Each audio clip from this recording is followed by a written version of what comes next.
I don't know if they wanted to run as much as they did last year. They didn't have anybody to make a play for them when they had to throw the ball. So now when I actually have to throw, I have a couple of guys who can help me out, which can make my ability to throw more. But I don't know that they want to chuck it around 40, 45 times still. I just think that when they do choose to throw, the element of a big play is there. They had no element of a big play last year. They just couldn't get anybody open. They had nobody that could draw attention. Now, I mean, I'm in the camp that thinks that Goddard is just going to have a monster season. And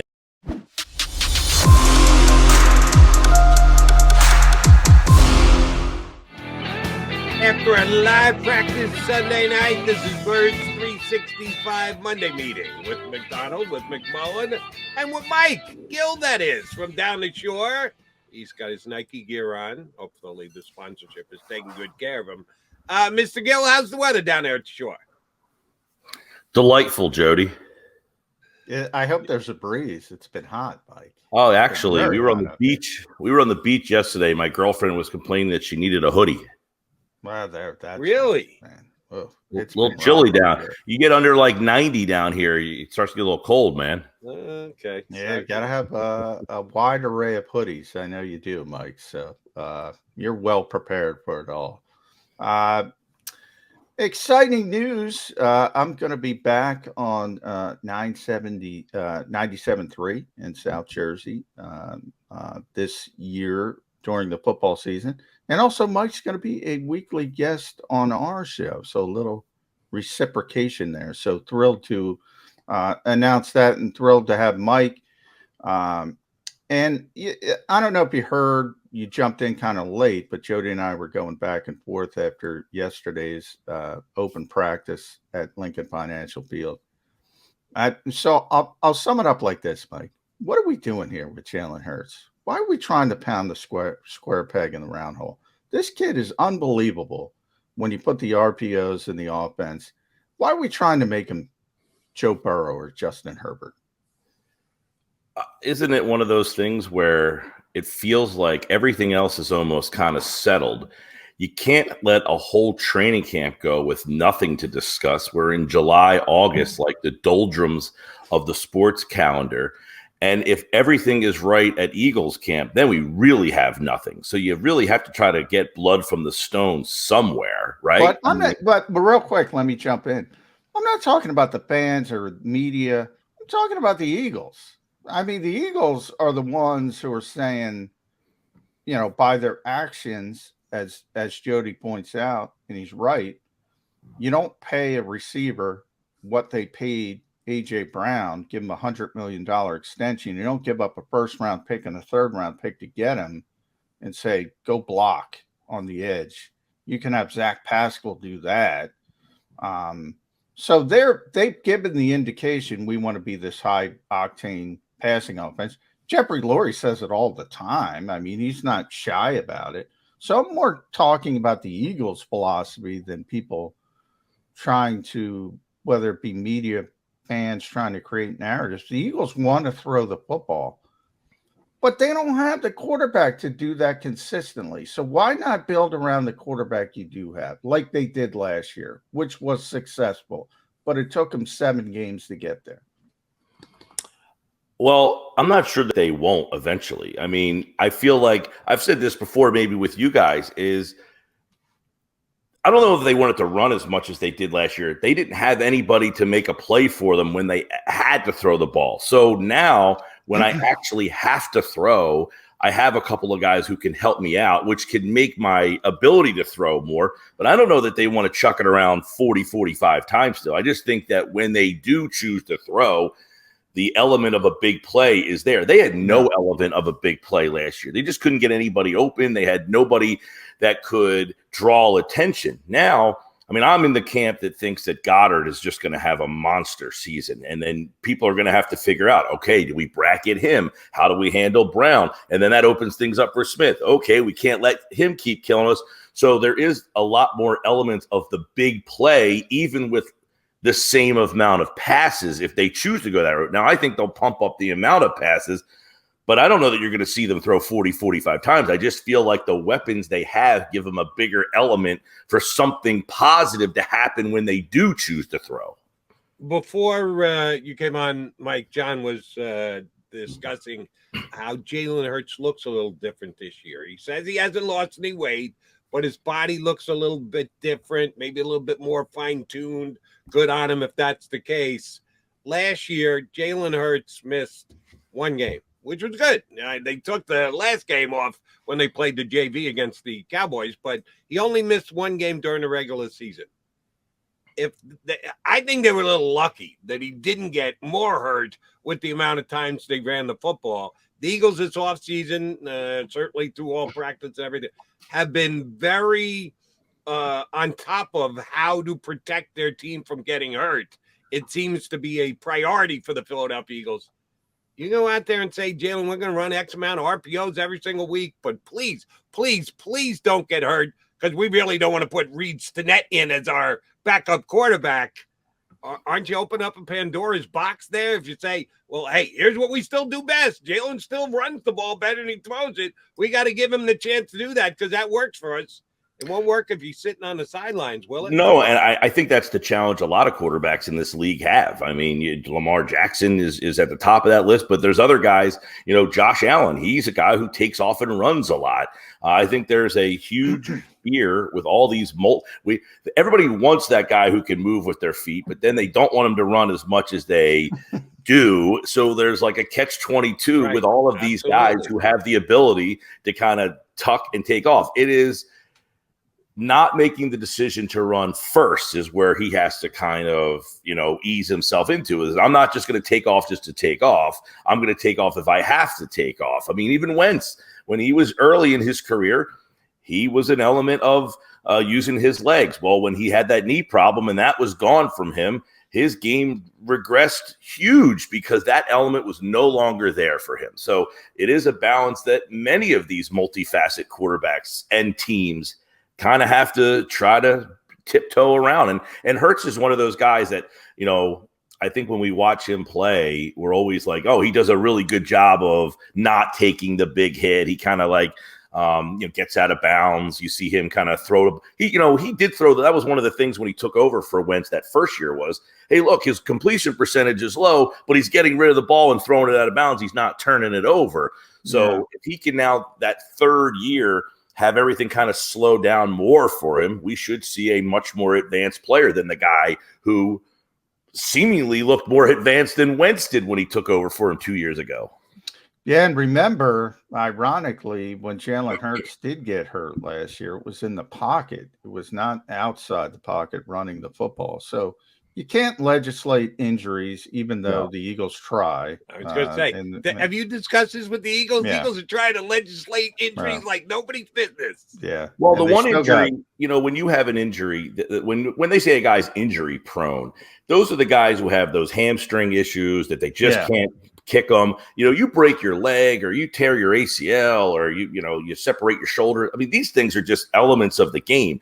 The guys who are injury prone that you have to worry about are those guys who just can't get past the groin, the soft tissue stuff. And I don't know that Hurts is at that spot. So I think I'm looking at my injury report yesterday. 11 guys, and you got the Guardian caps. You still got concussions for Andre Dillard, Jordan Mailata, Boston Scott. Soft tissue, you got Cal Katera with a hamstring, LaRaven Clark with a hamstring, Javon Hargrave with a groin, Devontae Smith with a groin, Kerry Vincent with a groin. Yeah, I'll tell the Eagles right now, you can't legislate injuries. Now, obviously, in training camp, they're being very cautious. So if anybody feels, even a tweak of something, they're going to be extra cautious about it. And a lot of these guys could probably play if they had to, if it was an actual game. Right. But the point I'm getting to, Mike, is that it's football. Yeah. I mean, maybe that's a positive of Jalen Hurts giving up the lemonade and getting a little bit thinner and quicker. And maybe now he's even less apt to take that big hit. All I'm saying, I have what I have at quarterback. I have what I have. Well, So we've been I want to try to take advantage of what I have. we've been kind of pontificating back and forth on my show about, you look at these rankings.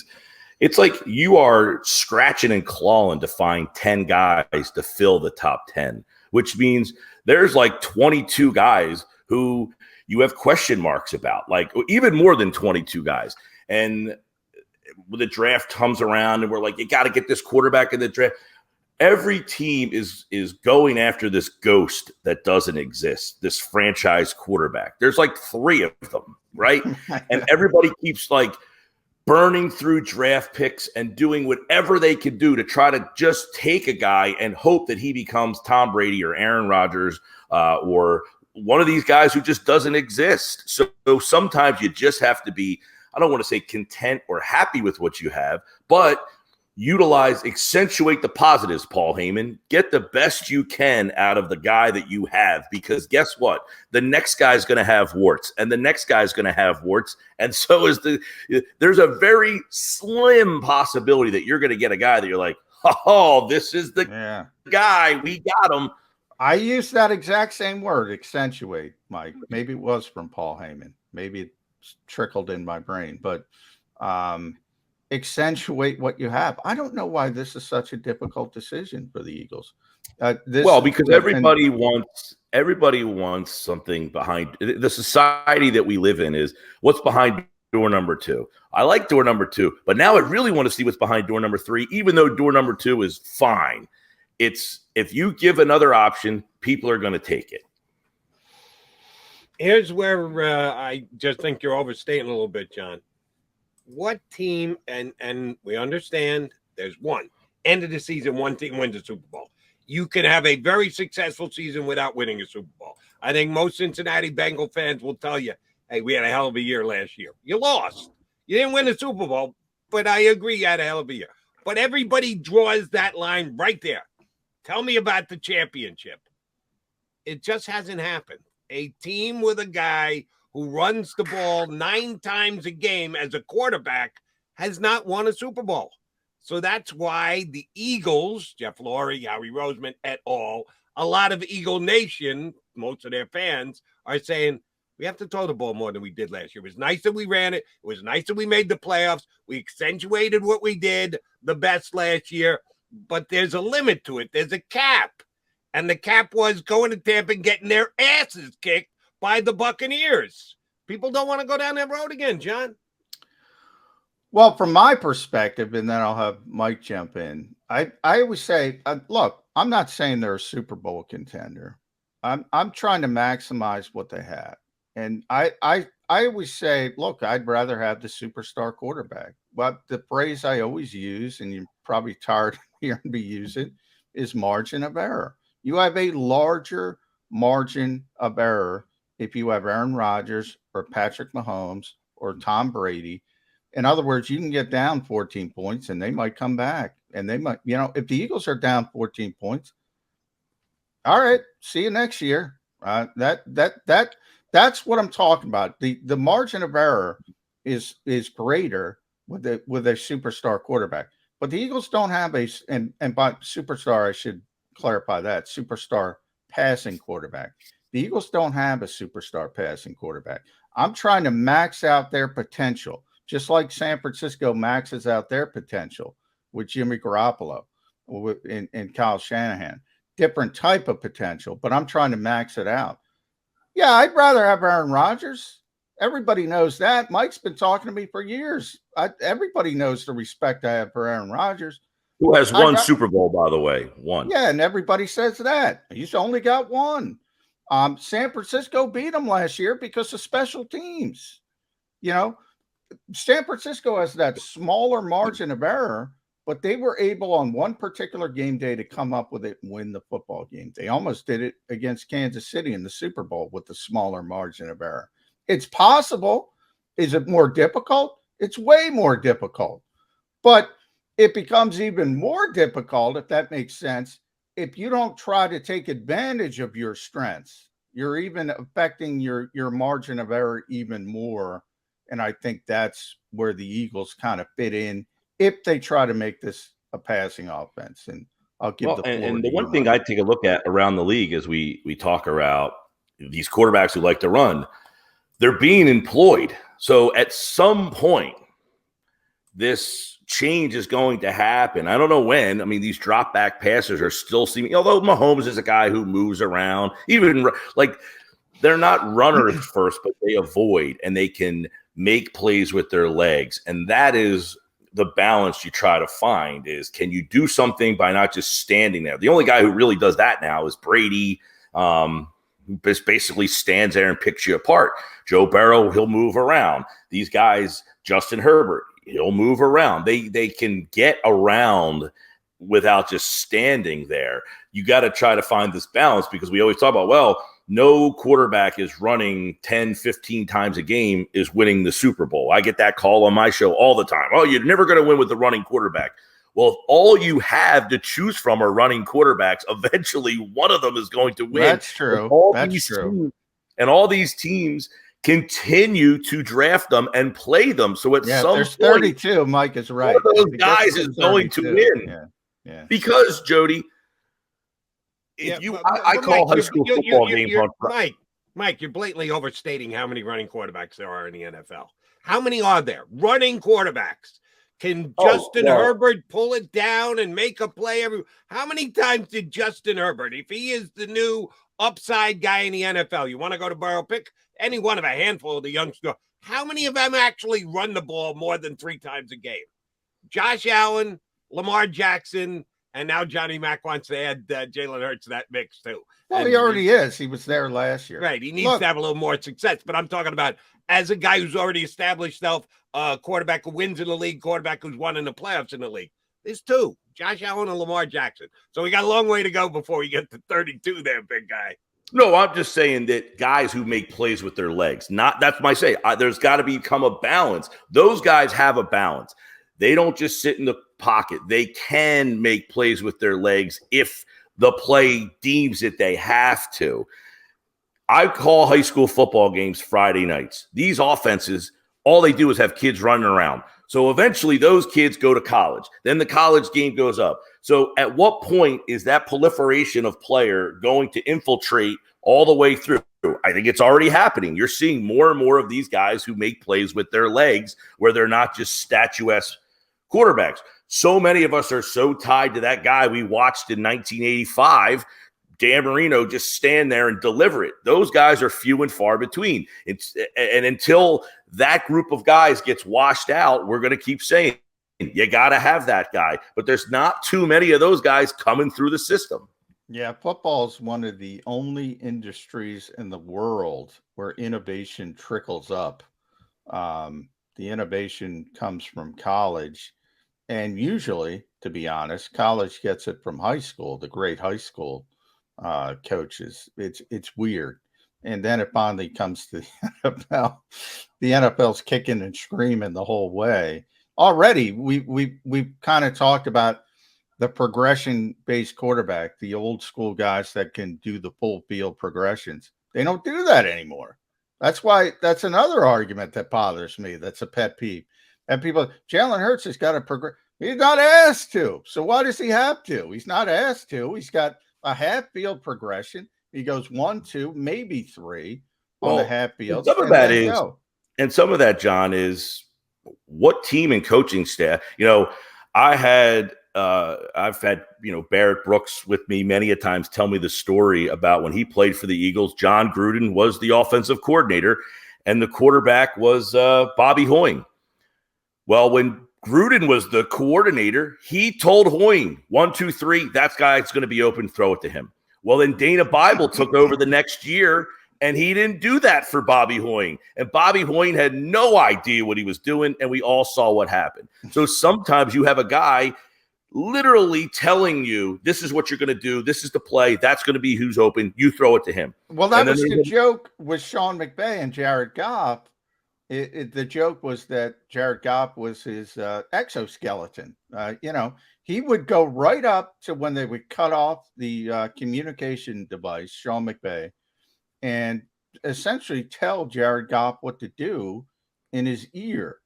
Now, that's a fine line, because if you have Tom Brady, if you have Peyton Manning, and this was one of my problems with Chip Kelly when he was here, like, he wouldn't want a quarterback like that. Like, if you offered Chip Kelly, hey, you can have Peyton Manning in his prime, just let him run the game at the line of scrimmage, he wouldn't want to do it. His ego's too big. So, if you stumble into Peyton Manning, great. Do the full field progression, get the huge playbook, have the complicated play calls, do anything you want to do, and hope he doesn't get hurt, because the backup's not going to be able to even call the play. But do whatever you want to do. But, that's not where we are in the modern NFL. And part of it's prep time. Part of it's what they're learning at the college level. And that's where Jalen Hurts is. Jalen Hurts, look where he played. Alabama with that offense, Oklahoma with that offense. It's a high level, modern college offense. It's, read one, read two, half field, go. Take advantage of what he does well. And I think the Eagles are doing it in practice from that perspective, because they only throw the football to A.J. Brown and Dallas Goedert. Well, how much of that is because Devontae's groin right now? Well, it was before. When Devontae got hurt, he practiced 5 times before he got hurt. And I'll give Elliott Shore-Parks credit. I think the number was 36 targets, 18 apiece for Brown and Goddard, and 10 for Devontae Smith. So there was a significant difference that's only increased since Devontae has left practice. So, but those guys get open. They're the top. That's another thing we don't realize, guys, is Jalen Hurts, let's be honest, hasn't really had the plethora of guys to throw the ball to. And I'm sure that enters his mind that I don't know that this guy's going to be open when I throw the ball. Well, Devontae's going to be open. Well, exactly. That's my point is, so if you're a split second in my mind, like, I don't know that this guy's open, that split second could cause an incompletion, an interception, But if I have total trust, I always make the joke, we always had McNabb. He was the guy, the worm burner. He threw the ball on the ground. His completion percentage was under 60%. Interestingly enough, when he got Terrell Owens, his completion percentage magically grew to like 65%. You give me a guy that I have confidence will catch the ball no matter what radius I put it in, all of a sudden I look like a better quarterback. And I think we can all agree that McNabb looked a heck of a lot more accurate or more confident when he had Owens than when he had Todd Pinkson and James Thrash. Can we all agree on that? Yeah, for sure. That's a slight upgrade. Right. So you give me A.J. Brown overthrowing the ball to Quez Watkins, Jalen Reagor, and Devonta Smith, who's double half the time. I feel like I don't have to be pinpoint accurate perfect. I have guys who will now go make the plays for me, making me look better. All right, let's jump over to the other side of the ball. We've talked specifically the offense here so far. As John pointed out, the Eagles' offense looked pretty good last night. Does that mean their defense didn't look as good? They've been dominant all preseason long in practice. John, you're there as often as you can be. Let down last night. Maybe we were overstating how good the defense was. If Jalen Hurts, with his ability to run the ball, kind of lit him up last night. Where are we at with the defense? Are they as good as we thought they were going to be? Well, and I think a lot of the question on that is, what did they show last night, John? I mean, does John Gannon, is he showing what he wants to show? I think we're all still trying to figure out, I think we're going to see a lot of odd fronts and multiple looks up front. And who is he kind of feeling out what his pairings and rotations are going to be and how that's all going to work. I think that front 4, front 7, front whatever you call it, 5 is definitely probably a fluid situation. Would you concur with that, John? Yeah, they're very, very versatile up front. They're very deep. They can do a lot of different things. They use that 5-2 overhang. They've lined up Hassan Reddick inside, Brandon Graham inside. They're going to do a lot of different things on the front when it comes to the pass rush. Jordan Davis enables them to do all these different things. By the way, he's just going to be a great player. My God, did you guys see the clip of him in one-on-ones last night? Who was It's the guy ironic. blocking him? I forget. I have to. It might have been Cam, but I'm not 100% sure. I thought it was Juergens, and I said the size of Davis next to Juergens. I don't know. I mean, Cam Juergens is a second-round pick from Nebraska. It's not like he's a small human being. He looked like he was a high school center trying to just like, hey, kid, let's see how, like you were at like a summer camp and you got the opportunity to line up with an NFL guy just for like slow. Hey, and he's literally just moving this man as he just went for a ride. He put him on the skates and he went for a ride. But the defense as a whole, I think, people saw the play, which was Jalen Hurts to A.J. Brown. Great throw, great catch, great coverage. Bradbury was right there.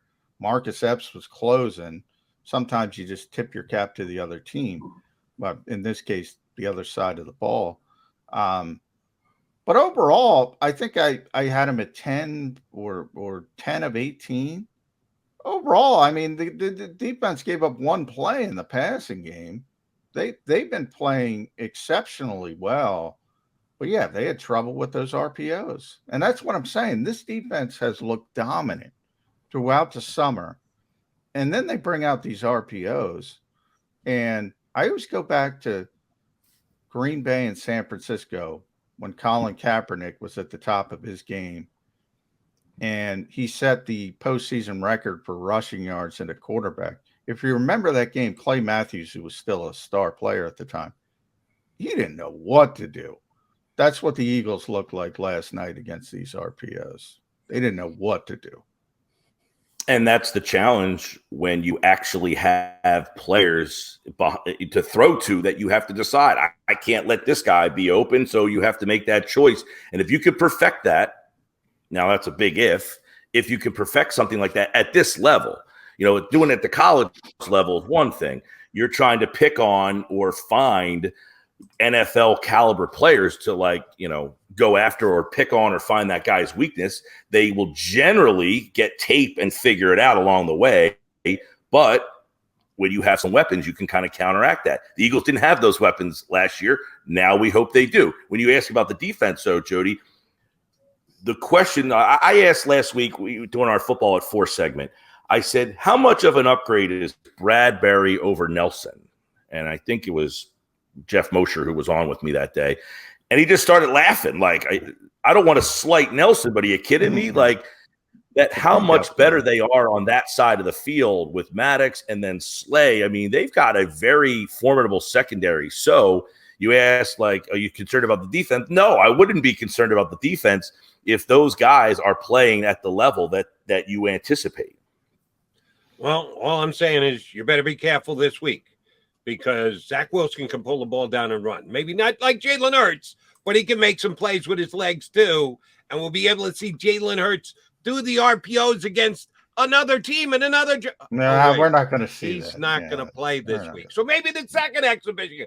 No, he's not going to play in that. How about that third exhibition game, Johnny Mack? Is that where we're going to see Jalen Hurts get the RPOs? Really? No, that's not going to happen either. So I guess the joint practices, is that the next time we're going to see an RPO, Johnny Mack?